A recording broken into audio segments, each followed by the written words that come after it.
हूं सुरेंद्र भाटिया जुड़े हैं, वरिष्ठ पत्रकार हैं। सर बहुत स्वागत है। मनोज कुमार है, वरिष्ठ पत्रकार है। सर आपका स्वागत है। चंचल नादन है, राजनीतिक विश्लेषक है। सर आपका स्वागत है। सौमिंद्र है, किसान नेता है, क्योंकि किसान बहुत महत्वपूर्ण हो जाता नमस्कार है। जी। आपका भी सर बहुत स्वागत है। और आप सभी को सबसे पहले तो गणतंत्र दिवस की बहुत शुभकामनाएं। चर्चा की शुरुआत बहुत शुभकामनाएं। चर्चा की शुरुआत में भाटिया साहब आपसे ही करना चाहूंगा, क्या पोर्टल की सरकार के टैक्स से बाहर निकलकर वास्तव में सरकार जो है चौपाल तक पहुंच पा रही है?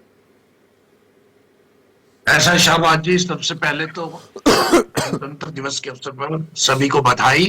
और आपने जो मुख्यमंत्री और विभिन्न मंत्रिमंडल के सहयोगियों के जो स्पीच गणतंत्र दिवस पर दी गई, वो सुनवाई आपने, वो एक औपचारिकता थी।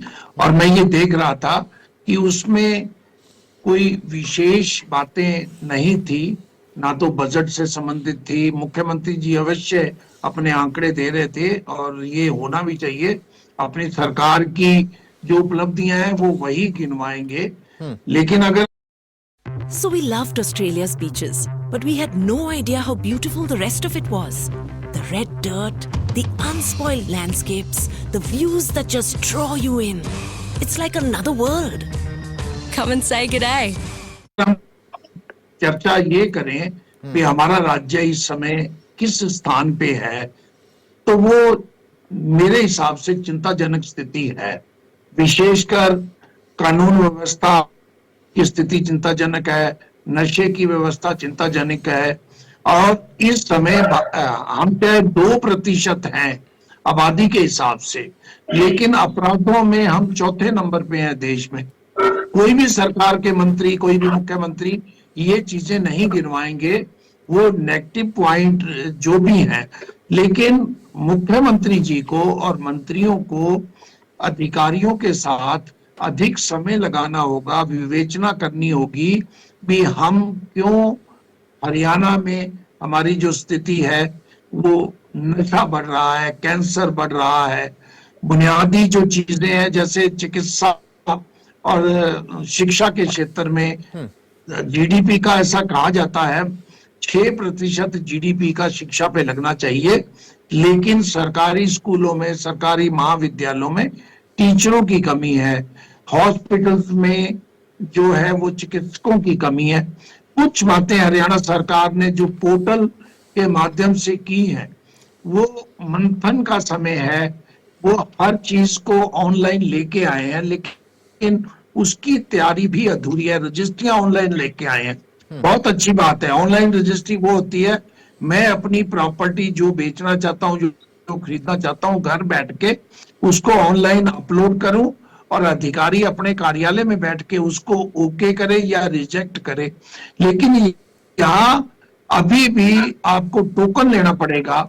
ऑनलाइन करवाने के लिए भी कई चक्कर काटने पड़ते हैं।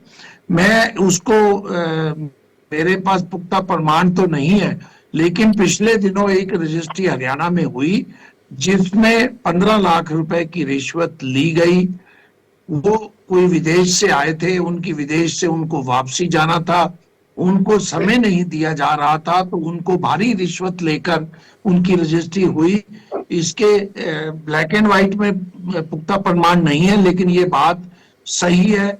सरकार को निचले स्तर पर जो कमियां हैं, जो ब्यूरोक्रेसी को पोर्टल के नाम पे छूट दे दी है, उसकी निगरानी करने की जरूरत है और उसको सुधारने की जरूरत है। कभी नेटवर्क ना होने के कारण, कभी और कारणों से अनेक दिन तक जो है पोर्टल नहीं चलती। किसानों के साथ भी जो नई बातें हो रही हैं, किसान पहले पोर्टल के माध्यम से अगर आपको ये पता है भी कितनी गेहूं आएगी, कितनी सरसों आएगी, कितनी सब्जियां आएंगी, क्योंकि आपके पास सब कुछ उसकी दर्ज है, तो उनको फसल बेचने के लिए भी क्यों तंग होना पड़ता है, खाद के लिए क्यों परेशान होना पड़ता है। तो चीजों को सुधारने की जरूरत है।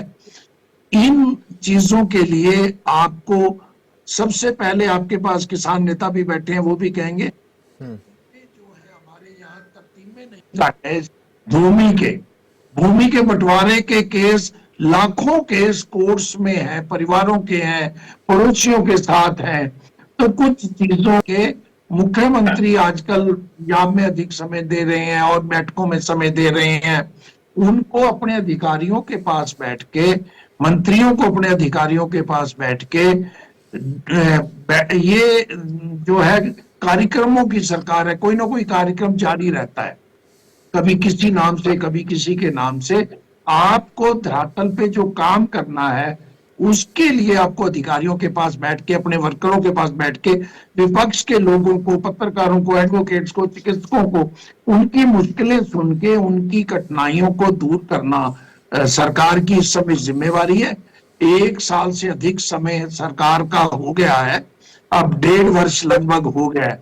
अगले 2 से 2.5 वर्ष तक इनको नीचे लेवल पे काम करके दिखाने होंगे, ताकि सरकार की जो पॉजिटिविटी है, वो सकारात्मक जो सरकार के काम है उनका लाभ जनता को हो सके, सरकार की नीयत ठीक हो सकती है। ऑनलाइन सिस्टम जो होता है उससे ये लगता है भी किसी व्यक्ति की उसमें दखलंदाजी ना हो, लेकिन हरियाणा में जो चीजें हुई है उसमें व्यक्ति की दखलंदाजी है।